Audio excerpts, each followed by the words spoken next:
Une autre image pour expliquer le sens de la méditation est celle de la montagne. Comme vous le voyez, plus vous montez vers le sommet de la montagne, plus le paysage s'élargit. Et le but de la méditation, c'est de monter au sommet de sa montagne intérieure pour élargir le champ de sa conscience. Car trop souvent, les gens vivent au fond de la vallée, enfermés dans leur vision et dans leurs préjugés. Ils portent des œillères. Le but de la méditation est de décoller, de se décoller de la sensation immédiate pour acquérir ce qu'on peut appeler une vision panoramique. Et cela, vous pouvez le faire à tout moment de la journée en montant au sommet de votre montagne intérieure, en vous libérant de l'immédiateté des pulsions.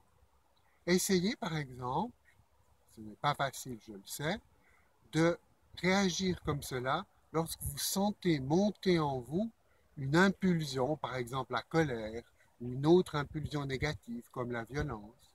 Si vous arrivez à ce moment-là à monter au sommet de votre montagne intérieure, vous arriverez à désamorcer l'impact négatif de la pulsion. Comment tu fais pour monter ta montagne intérieure? Pardon? Comment tu fais pour monter la montagne intérieure? Alors ça, on peut continuer, mais tu peux couper alors. Ouais, je vais couper après. D'accord. Alors comment faire concrètement pour monter au sommet de sa montagne intérieure?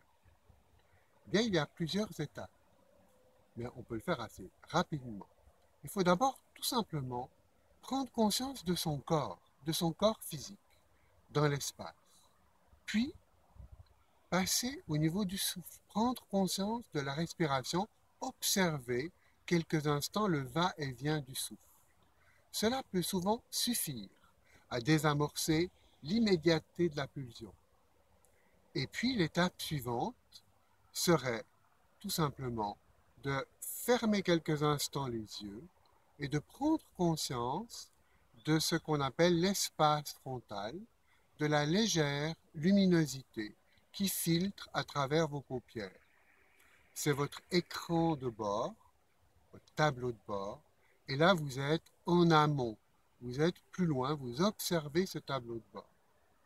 Voilà une méthode pour monter au sommet de la montagne intérieure en passant par le corps, le souffle et l'espace frontal, une méthode qui est inspirée du yoga royal, du Raja Yoga.